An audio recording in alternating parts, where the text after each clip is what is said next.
Salam, selamat pagi teman-teman. Shalom Pak. Apa kabar hari ini? Baik, baik. Puji Tuhan kalau hari ini semua baik-baik saja. Ah, jadi sebelum kita masuk dalam pembelajaran kita pada pagi hari ini, seperti biasa kita akan berdoa dan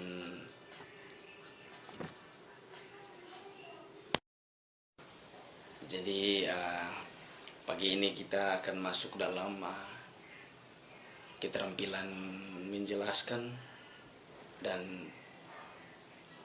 tanya jawab. Jadi sebelum kita mulai dengan pembelajaran kita pada pagi hari ini, mari kita berdoa.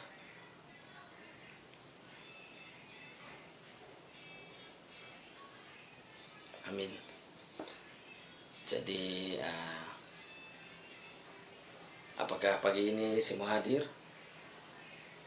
Ada Pak. Hadir. Baik, jadi apakah adik-adik ini hari pertemuan keberapa? Kedua Pak. Oke, jadi baik, hari ini pertemuan kedua. Nah, apakah ada yang masih ingat pertemuan minggu lalu materi tentang apa? Masih Pak. Masih.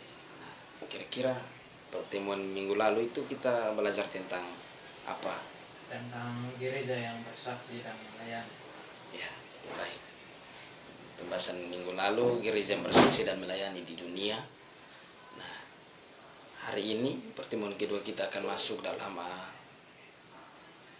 bagaimana cara melangkah ke jalan yang benar.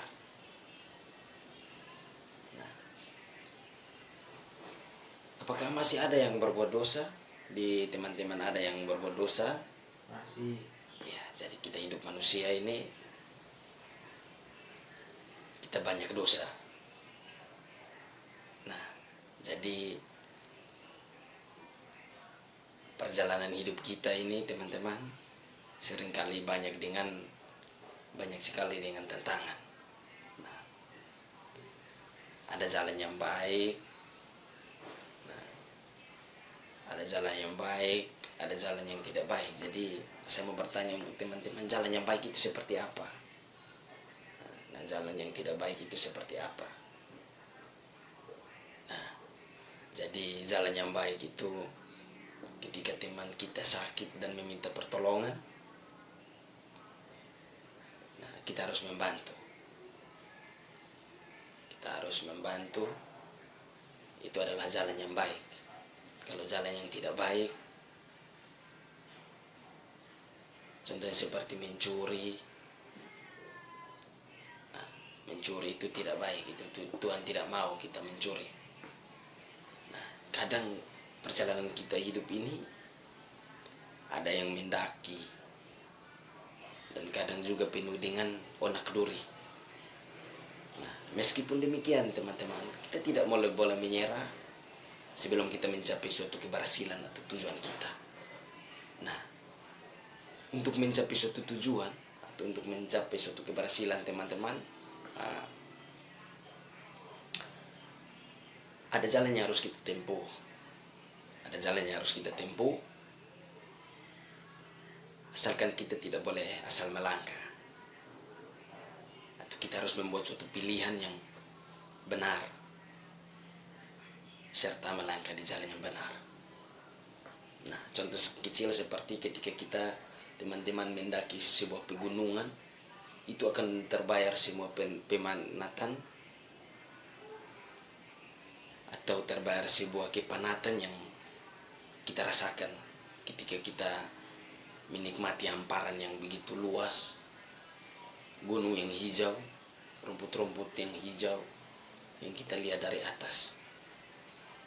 Nah, teman-teman, mungkin sampai di sini ada yang paham? Paham Pak. Paham. Oke, jadi kalau ada yang paham, kita akan lanjut. Sekarang banyak orang yang mencari kebahagiaan dalam hidupnya. Banyak orang yang mencari mencari-cari jalan untuk mencapai suatu kebahagiaan. Nah, tidak sedikit orang salah memilih, tidak sedikit orang salah memilih jalan, pada akhirnya mengalami kehancuran.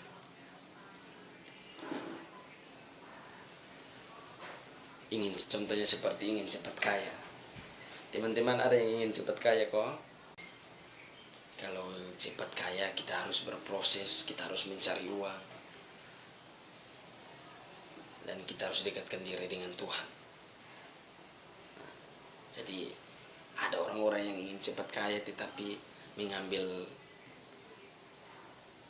jalan yang tidak senonoh dengan penglihatan Allah.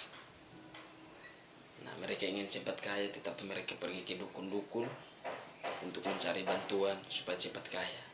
Padahal itu tidak baik kalau menurut pandangan Allah.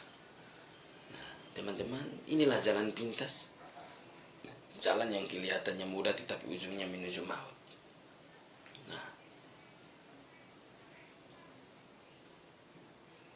kata Salomo, ada jalan yang disangka jalan lurus tetapi ujungnya menuju maut. Itu adik-adik coba lihat di Amsal pasal 14 ayat 12. Nah, ada jalan yang menuju kehidupan yang berkemenangan dan diberkati, tetapi tidak semua orang mau menempuhnya.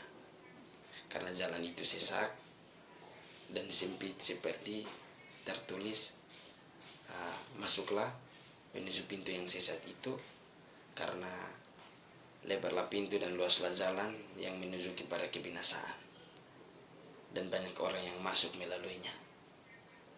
Nah, itu tertulis dalam Matius pasal 7 ayat 13. Nah,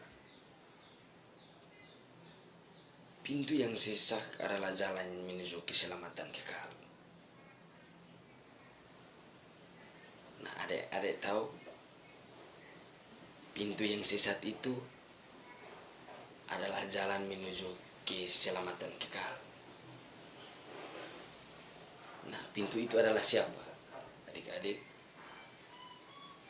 pintu itu adalah siapa? Nah, pintu itu adalah Tuhan Yesus. Yang bagaimana yang dikatakan, akulah pintu. Barang siapa masuk melalui aku, ia akan selamat dan ia akan masuk keluar dan menemukan padang rumput. Nah, Tuhan menekankan kita harus masuk melalui Dia. Itu tertulis dalam kitab Yohanes pasal 10 ayat 9.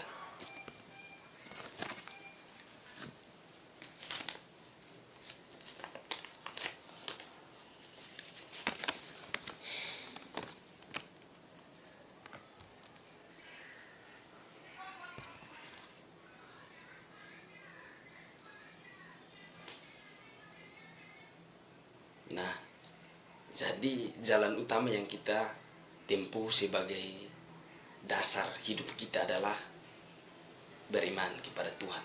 Nah, karena pengorbanannya begitu luar biasa di atas kayu salib, adalah bukti nyata kepada betapa Dia mengisi kita. Bila kita jatuh di dalam Kristus, kita adalah ciptaan baru. Nah, kita jangan kembali ke kehidupan yang lama, yang dulu kita mencuri dan lain sebagainya. Itu kita harus tinggalkan. Nah, kita hidup sebagai manusia ini, kita punya dosa. Nah, dosa harus kita tinggalkan, dan itu harus kita wujudkan dalam kehidupan kita sehari-hari. Nah, sebab perbuatan kita adalah refleksi. Nah, bagaimana iman kita akan nampak ketika ada perbuatan. Nah, iman kita akan nampak apabila ada perbuatan.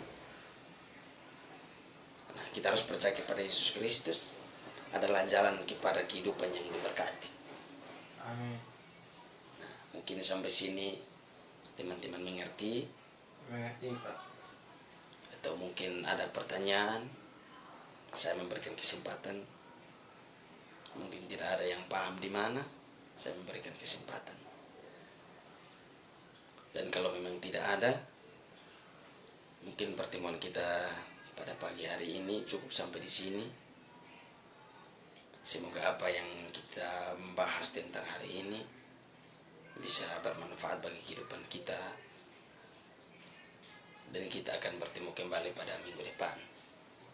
Nah, sebelum kita berpisah dari tempat ini, kita berdoa. Mari kita berdoa.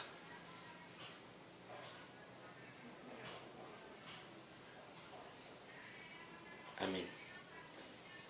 Jadi, sampai sini pertemuan kita. Kita akan bertemu pada minggu depan. Salam. Salam Pak.